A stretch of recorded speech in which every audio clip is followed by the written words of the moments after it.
I evo nas pred otvorenjem dogotovljene zgrade Muzeja hrvatskih arheoloških spomenika u Splitu. Nakon 90 godina težnji, lutanja i raznih peripetija kroz koje je prošlo kulturno i historijsko i naučno blago živućeg naroda koje je pronađeno na njegovu historijskom tlu.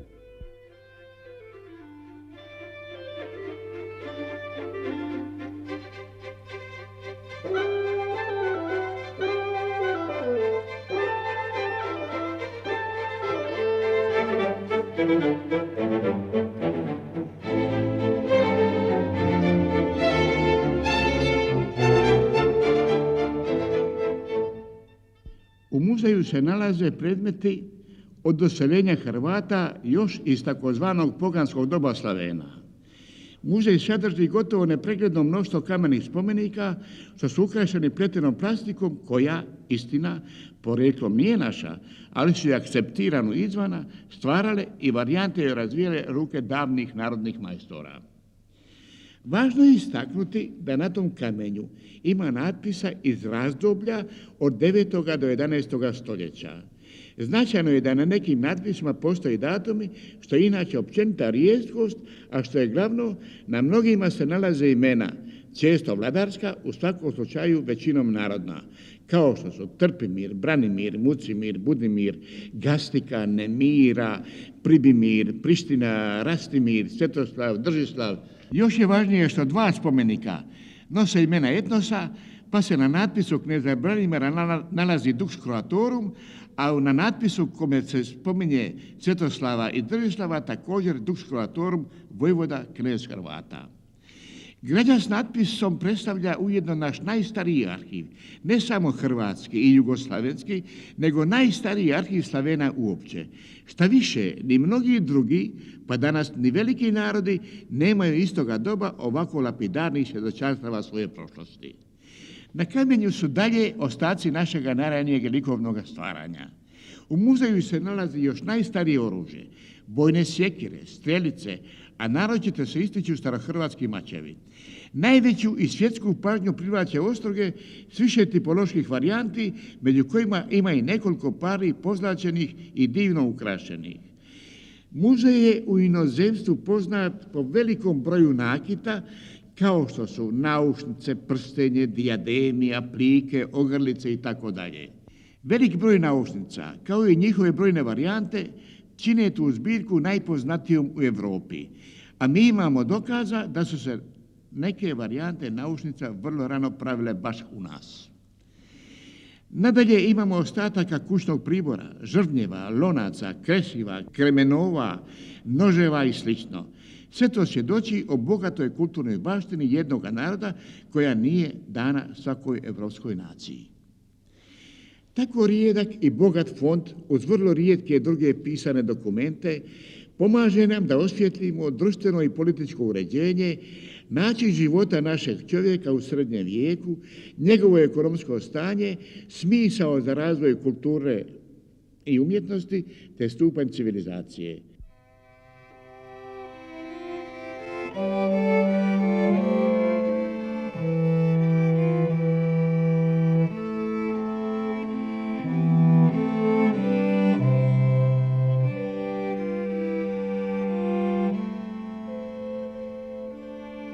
Sredinom prošloga stoljeća, u doba buđenja narodne svijesti, kad je tuđin negirao nama svaku opstojanost i historijsku i političku, ovdje se je proširivala crkvica u selu Muću Gornjeme kod crkve Svetoga Petra i za vrijeme proširenja izgradnje ove kapele namjerilo se na apsidu crkve i na natpis koji spominje kneza Branimira.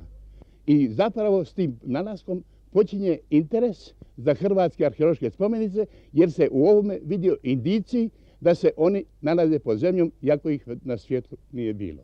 14 godina nakon slučajnog nalaza natpisa kneza Branimira u Muću, došlo je do drugih slučajnih nalaza na kapitolu Tik Knina. Tada je pala odluka da se produži željeznička pruga od Siverića do Knina, a trasa kuda je pruga imala prolaziti morala je presjeći kapitul.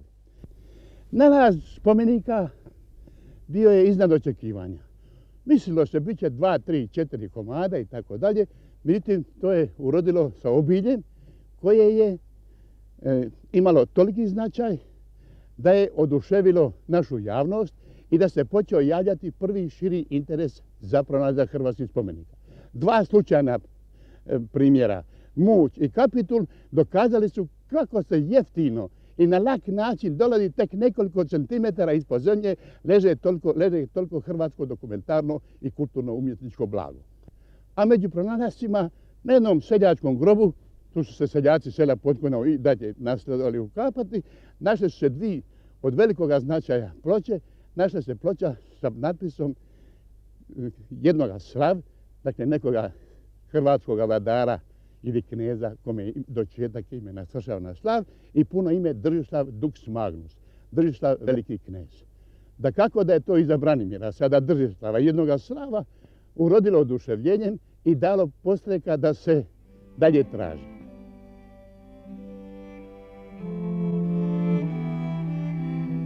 Međutim, Marun nije bio strpljiv da čeka da se radovi dalje otežu na Kapitolu, pa je otišao u bližnje selo Biskupiju gdje je bilo nekoliko položaja na kojima su bili očiti preostaci iz hrvatske prošlosti.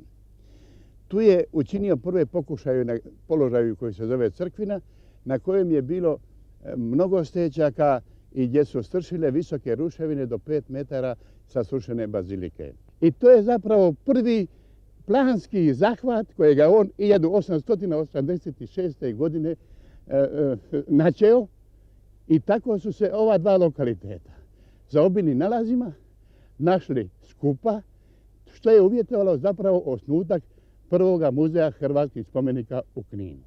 Marun je sakupio nekoliko kninskih trgovčića koji su svojim prilozima pomagali iskopavanje. Kad se vidjelo da spomenika ima više i da oni prelaze granice kninskoga područja, onda se osnovalo u Kninu Kninsko starenarsko društvo. Također obavezno da sabire materijalne priloge s kojima bi se pothvat dalje realizirao. Nakon toga, pred samo otvorenje muzeja, to Kninsko starenarsko društvo pretvorilo je ime u Hrvatsko starenarsko društvo sa očitim prohtjevom da se čitava oblast Dalmacije uklopi u to društvo i da svojim članstvom i dobrovoljnim doprinosima potpomaže pothvat istraživanja od Cetine pa sve gore do Nina i do okolice Zadra. Nakon postignutih rezultata u Kapitolu i u Biskupiji proširio se rad na dolinu Cetine, gdje se u mjestu Koljajnima otkrila bazilika sa starohrvatskim grobljem. Već se sa time nakupilo toliko materijala da se 24. kolovoza 1893. otvorio muzej u ovoj zgradi koju sada vidite ovdje. Takav rad trajao je sve do početka Prvoga svjetskog rata, kad je svaki rad prestao, a finale je bio taj da je Knin doživio talijansku okupaciju, takozvanu 3. zonu, koja je Maruna sa muzeja protjerala, povela ga u Anconu i 6 mjeseci je tamo proboravio u tamnici. Nakon povratka u Knin, oni su ga izbacili u Kijevo, tako da je muzej ostao na samom jednom talijanskom činovniku, koji je 3-4 godine sve do odlaska Talijana rukovodio. Kad je Marun se vratio u Knin poslije napuštanja okupacione zone, nije našao više ništa od staroga, sve su se veze izgubile, nikakva prinosa nije imao, tako da je sam morao živjeti o plodinama koje je brao po tvrđavi, sadio je duhan, dao pasti ovce, prodavao vunu i tako dalje, i time se nekoliko godina održavao, tako da vječno prosjeći dok nije našao bazu za obnovu svega što je bilo u godine 1925. kad su se sklonile Zagrebačka i Splitska oblastna samouprava da redovito potpomažu muzej.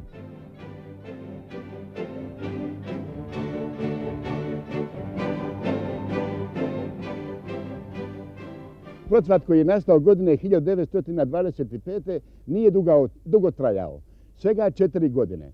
Naime, 6. januarska diktatura godine 1929. okomila se upravo na njega, tako da je njemu otpisala svaku aktivnost, potamnila je njegov značaj, promijenivši mu ime, na nezgodan način uklonila je predsjednika i tvorca ne samo muzeja, nego i Hrvatske arheološke znanosti Maruna, i čak je išlo daleko toliko koliko diktator nije ni tražio da se učini, da se tek odstisnuta starohrvatska prosvjeta kamerirala u Zagrebu u jedan magazin. Ja sam ovdje bio poslan godine 1933. čim sam svladao školske tekstove. Zatekao sam pola muzeja iz grada prenesena u prizemlje, to je bio Lapidari, a sam sam tokom 33. i 34. godine izvršio potpuni prenos kancelarije i kovinskih i drugih sitnih predmeta koje su našle svoje mjesto na prvom katu. Naime, ova zgrada nije bila tako kao sada. Ona je obnovljena pred par godina. To je bila jedna venecijanska kasarna, na brzu ruku prikupljena i osposobljena da prihvati taj muzej. Kako nije bilo određeno da muzej nastavi svojim životom, osjetio sam da sam poslan da likvidiram ovu ustanovu. Kobajagi poslalo se čovjeka sa fakultetskom spremom, što je bio prvi fakultetski čovjek na muzeju zapravo, ali su mu svezali ruke i onemogućili svaku naučnu akciju. Ovdje sam zatekao samo čuvara koji je imao 2 ili 3 svojstva. Bio je ujedno i čuvar tvrđave, i kurir, i čistač naših prostorija u muzeju. Nas dvojica smo tako 3-4 godine živjeli sami. Međutim, oni su se malo prevarili. Ja sam imao najviše slobodnog vremena tada i sam sam se posvetio radu na sistematizaciji kroz 50 godina nagomilanog materijala koji je bio postavljen s brda s dola. Na samome sređivanju kovinskih predmeta, na primjer, na naušnicama, prepoznavao sam njihovo porijeklo, bili su pomiješani sa prehistorijskim i rimskim kovinskim predmetima. Izgubio sam čitavih 4-5 mjeseci radeći skupa sa mojom suprugom. Onda je poslije toga nastao rad u Lapidariju. Tu sam uočio kako se masa kamenih spomenika po dimenzijama, a osobito po frakturama, spaja.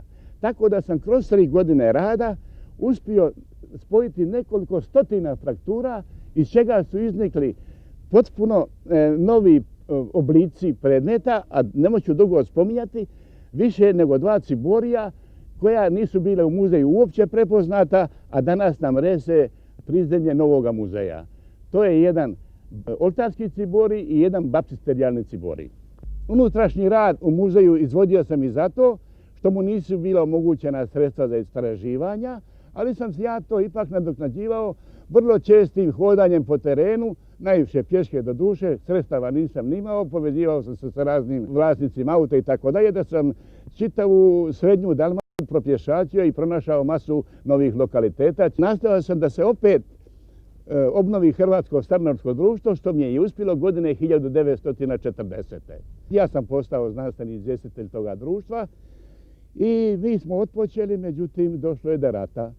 U rat prvi čin ustaške vlasti bio je taj da je rasturila odmah nakon nekoliko dana Hrvatsko starnorsko društvo, to zato što nijedan član te uprave nije nimalo mogao biti prihvaćen od njih, pošto nijedan nije bio proustaški nastrojen. Predvečerje rata izmijenilo je fizionomiju života u ovoj tvrđavi. Već su pritjecale rezerve, došla je ovdje 3. mitraljezska četa, gibali su se konji, oficiri, vojnici, ljudi, 2 familije, moja i čuvareva, 2 odjeljenja muzeja, i već je mirisalo na rat kad se uočilo da je tvrđava, kao što uvijek biva, od najstarijih naroda izabrana na najpodesnijem mjestu iz strateške svrhe i da će ona opet odigrati svoju ulogu u ovome ratu. Ratni objekt i muzej u njemu ne mogu biti zajedno i ja sam već stao poduzimati korake kako bi ovo sve skupa zaštitio. Predviđajući šta se može dogoditi, šta god može nanijeti jedan rat, poduzeo korake kod Jadranske divizijske oblasti da uđemo sa cijelim muzejom komplet u plan evakuacije Knina. Čudno sam bio pogledan, nerazumljen, ja sam se vratio u tvrđavu i šta ću sada? Idem u Zagreb. Dođem kod odjelnog predstojnika, kod referenta, načelnika za kulturu, i pitam i kažem mu šta će se dogoditi s muzejem ako rat počne.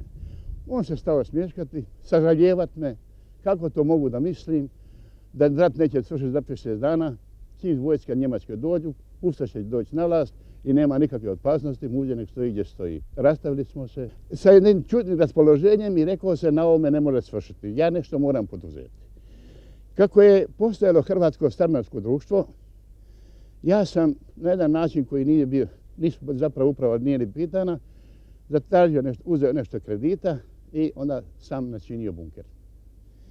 Taj bunker je zapravo jedna adaptirana venecijanska vešarna, što li je bilo ovdje nije nam jasno, i upravo na dan uoči 6.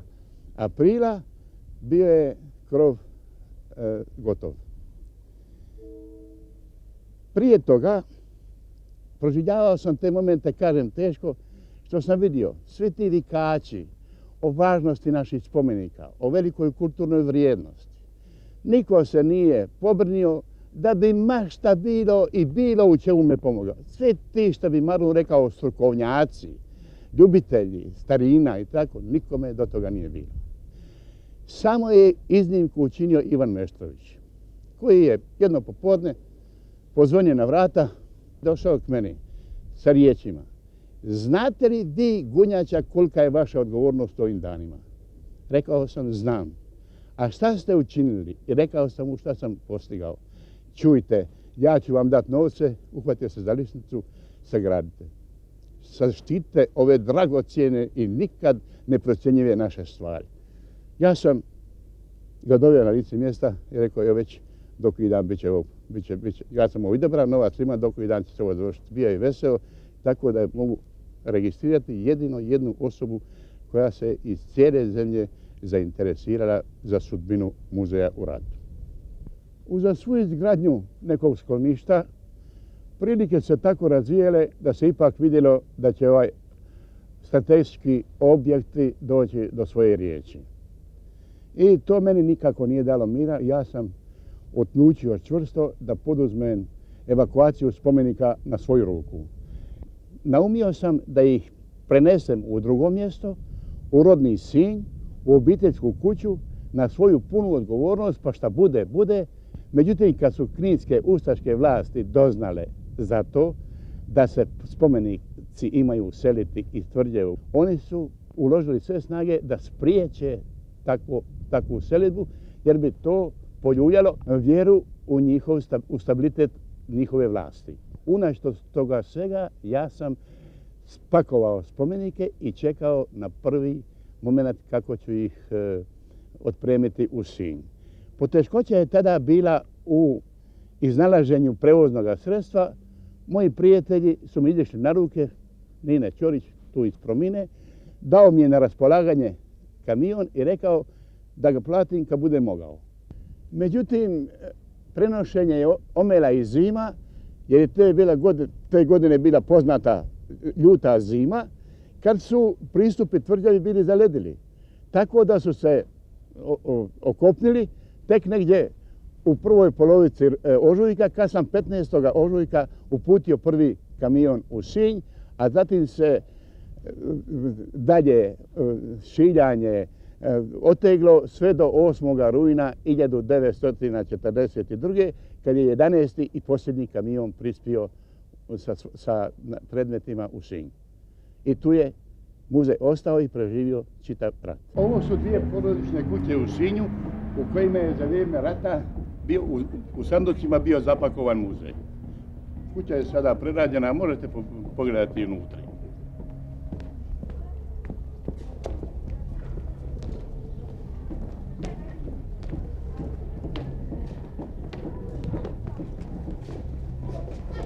Pošto je moj suprug kao predsjednik ilegalnog odbora morao da ode na slobodni teritorij, morao je, onda smo se dogovorili da prije toga zazidamo u zid kutiju sa muzejskim dragocjenostima, što smo zbilja i učinili, i to smo upravo ovaj unutarnji zid kuće smo prokopali i unutra smo smjestili kutiju i zazidali natrag i još stavili neke sanduke, tako da se to sve skupa zakamuflira, da se ne vidi gdje je šta bilo. Poslije odlaska moga supruga na slobodni teritorij, došle su ustaše da traže muzejske dragocjenosti.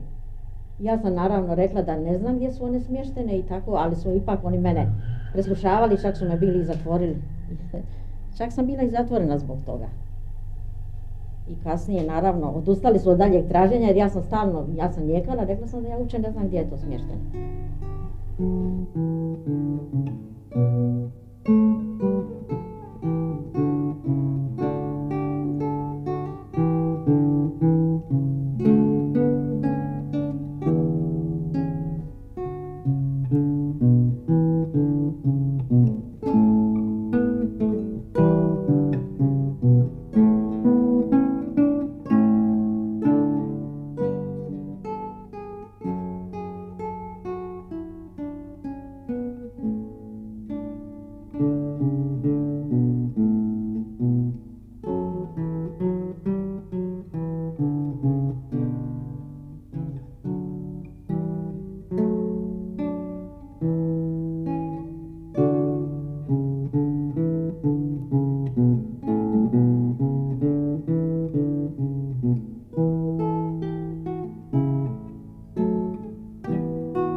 U jeseni 1943. godine susreo sam druga doktora Todu Čuruviju na Vrdovu, pitao ga za novosti u Kninu. On mi je tada rekao da su njemački avioni razrušili muzej, da se muzejska zgrada zapalila, a naknadno sam čuo, nakon savezničkih bombardiranja, da i ono sklonište koje je bilo određeno od njihovih aviona postradalo. Sad znate što bi se dogodilo od muzeja kad je zgrada u kojoj je bio planula. Čitava baština, jezgro, najglavnije jezgro naše baštine, nestalo bi zauvijek. I bolje bi bilo da je ostalo pod zemljom nego da se to dogodilo, jer bi ga ipak neko našao.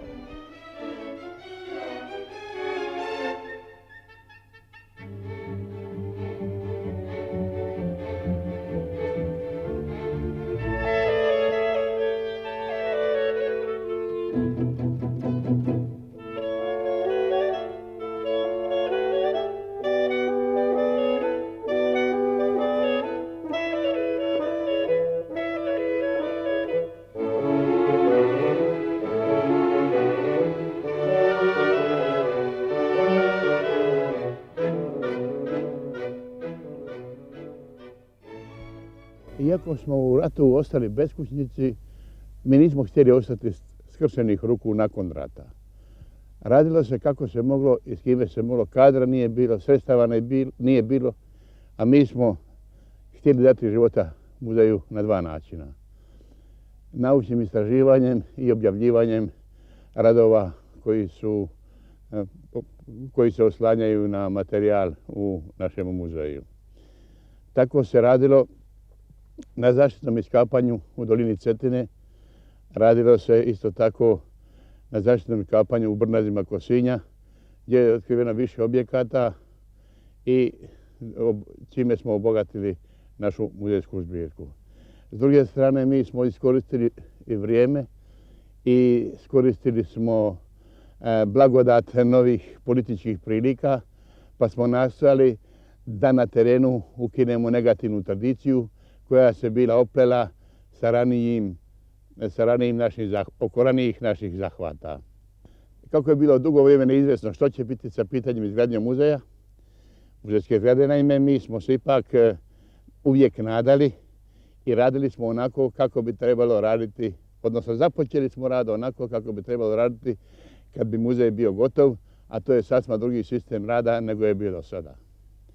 U tu svrhu mi smo provodili revizije iz starijih iskapanja, gdje smo u selu Biskupiji revidirali položaje na tri lokaliteta i to je dalo rezultata koji nisu bili za očekivanje. To su bili Stupovi, Crkvina i Lopuška Glavica. Ovo je selo dalo najviše spomenika i najviše objekata, tako da gro materijala s kojima se muzej zapravo i otvorio potječe iz ovoga sela. Mi se nalazimo na položaju Stupovi, gdje vidimo jednu baziliku, to je trobrudna bazilika najvećih do sad otkrivenih dimenzija na području starohrvatske arheologije. Ova bazilika je glasovita po tome što je ona riješila zadatak koji je na sebe preuzela hrvatska arheologija da pomogne hrvatskoj historiji. Vijest kaže da je kralj Zvonimir držao sabor na kojem je saboru htijući udovoljiti papinskoj obavezi vazalnoj njegovoj da pomože istočnog cara protiv Seljuka, pozvao hrvatski narod na vojnu, a narod se tome opao i pogubio ga. Nije važan čin samog ubistva, nego taj čin je važan sa svojih dalekosežnih historijskih posljedica, jer je ubistvo bilo spontano, bez plana, nije planiran njegov zamjenik nasljednik, pa je nastala anarhija. Hrvatska se raspala na 4 dijela i što je uvjetovalo da intervenira mađarski kraj koji je htio objediniti svu tu rasutu hrvatsku cjelinu u jednu novu državu sa novim kraljem Almošom i to je dovelo do veze sa Mađarima od 1997. godine pa sve do godine 1918. Vidite u načinu rada kako je bio oskudan i siromašan. Mi smo bili prisiljeni, nemajući veze sa mnogim izgubljenim elementima, da godine 1950. ovdje provedemo reviziju iskopina. I na ovom mjestu našli smo preko 500 ulomaka, povezali lijepe cjeline, uspjeli spojiti cibori, našli smo 88 grobova koje su prešli prvi put radom i tako da je tek 40 godina nakon zahvata prvi put snimljen tloris ove bazilike i već objavljen 51. godine. Tu se u jednom grobu našlo, na primjer, posude za piće i za hranu davane u zagrobni život, za nastavak zagrobnog života, što znači da su porijeklom još iz poganskog doba, još kad Hrvati nisu primili kršćanstvo. Tu je nađeno lijepih, pozlačenih i zlatnih naušnica, raznoga nakita, prstenja i tako dalje, od čega se ističu krasne pozlačene ostruge franačkog porijekla koje danas nema ni u Francuskoj.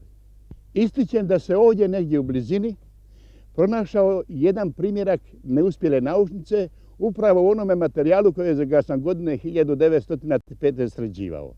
Taj nalaz govori da naušnica nije mogla biti uvezena jer nema razloga da neuspjeli komad od nekuda van ne izlazimo. To je dokaz da su se te naušnice i nakit općenito radile kod nas već od 7. 8. stoljeća, kako nam taj nalaz egzemplara posvjedočuje.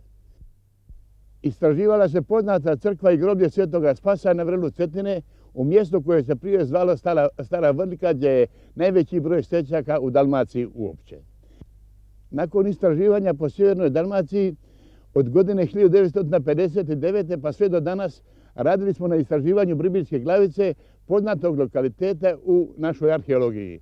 Tu su ostale čitave kulturne naslage za razdoblje otprilike od nekih 6000 godina. Poznat je Bribir po obitavalištu hrvatskih dinasta od plemena Šubić, koji su u politici igrali veliku ulogu, bili opulentni i posljedica njihove opulencije bile su kulturne naslage koje su oni morali ostaviti na Bribiru. Zato mi jesmo na Bribiru našli nekoliko sakralnih objekata. Našli smo starohrvatsku nekropolu koja je prva u historiji arheologije konzervirana, da se ona i danas lijepo vidi, i pronašli smo nekoliko nastambi iz 12. i 13. stoljeća.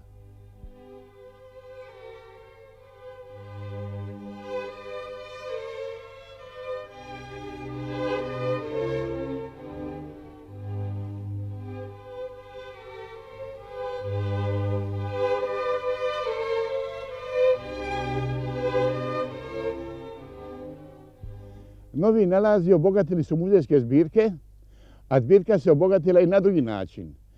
Još od početka, od oslobođenja zapravo, neprekidno smo se bavili mišlju kako treba objediniti sve hrvatske spomenike na jedno mjesto, pa smo radili na tome da sve zbirke koje nose karakter srednjega vijeka, a pripadaju hrvatskom etnosu, nađu mjesta na jednome mjestu u Novome muzeju hrvatskih arheoloških spomenika. Na tom putu, ne doduše bez borbe, mi smo prisjedinili najbogatiju zbirku koja je iza Kninskog muzeja bila, to je zbirka društva Bihaća u Splitu, koja je 1955. godine objedinjena i nalazi se u sklopu naše zbirke.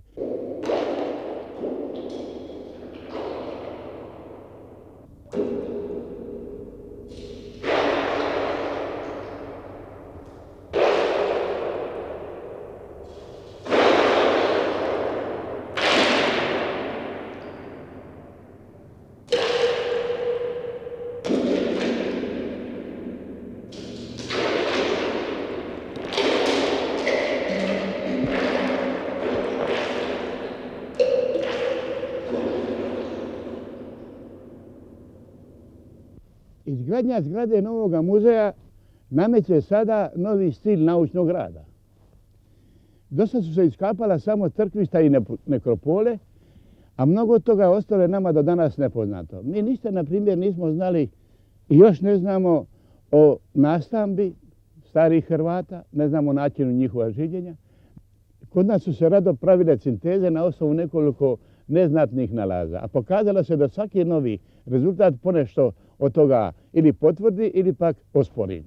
Šta mi uopće govorimo o nekim sintezama kad smo otkrili tek 10% od već poznatih položaja na terenu?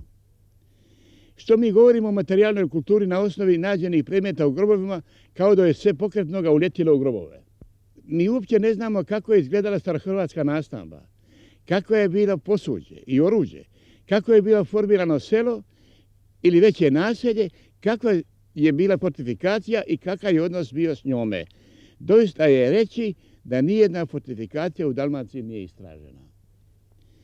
Općenita oskudnost dokumentacije za nauku hrvatske historije i kulture uvelike će dopuniti buduća istraživanja kojima se podizanje ove lijepe zgrade ostvari jedan od osnovnih uvjeta. Ovo je ujedno putokaz budućeg rada koji će u nastavku svojih istraživanja, jer valja imati na umu da se do sada istražilo tek 10% poznatih lokaliteta, objediniti posao i iznijeti na javu neočekivane spomenike kojima je posuta čitava naša Dalmacija, odnosno Lika i drugi krajevi Hrvatske.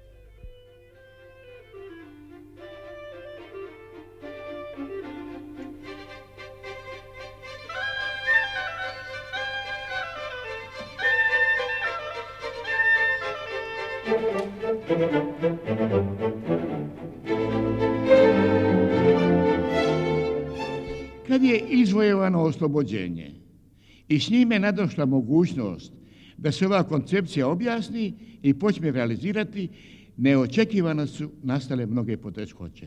Priopćivši koncepciju stručnjacima, oni me nisu kao da shvatili. Ali u kolovozu godine 1945. napisao sam predstavku koju sam razaslao nekolicini rukovodilaca, izloživši u njoj situaciju i predložio da se formira jedinstven narodni arheološki muzej sa zadatkom da pribere sve dotad pronađene predmete po raznim muzejima i zbirkama koje su vezane za hrvatsku prošlost, da taj muzej istražuje i iskapa starohrvatske arheološke položaje na čitavom teritoriju Dalmacije. Na predstavku je u uho prislonio jedino dr. Vladimir Bakarić i htio dobiti meritorno mišljenje, pa je u travnju godine 1946. došlo do šireg sastanka konzervatora, arheologa i muzealaca u Zagrebu, na kojemu je ideja o budućem karakteru i ulozi muzeja prihvaćena. Na najkompetentnijem forumu, na Skupštini svih arheologa Jugoslavije u Niškoj banji svibnja godine 1950. donesen je zaključak da Muzej hrvatskih arheoloških spomenika u Splitu od svih arheoloških muzeja u Jugoslaviji jedini ima tematski karakter sa zadatkom da istražuje, proučava, čuva i objavljuje rezultate s područja hrvatske arheologije. Muzej je nakon 3 selidbe koje je imao u samom Kninu doživio još 7 drugih. Konačno sada seli u svoju zgradu u kojoj će ostati na vijeke. To mu je omogućeno odlukom Izvršnog vijeća Sabora Hrvatske koje ga je uvrstilo u prvi plan među 4 objekta kulturnih institucija od nacionalnog značenja, čemu je pripomogla i Skupština općine Split davanjem terena i materijalnim učešćem u izgradnji.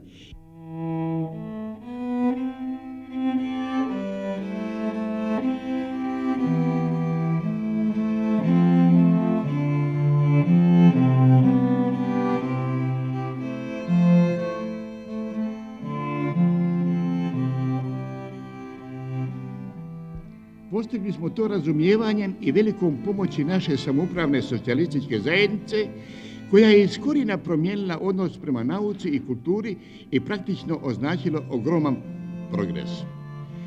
Podizanjem ove zgrade došao je kraj raznim peripetijama i nenormalnim uslovima rada.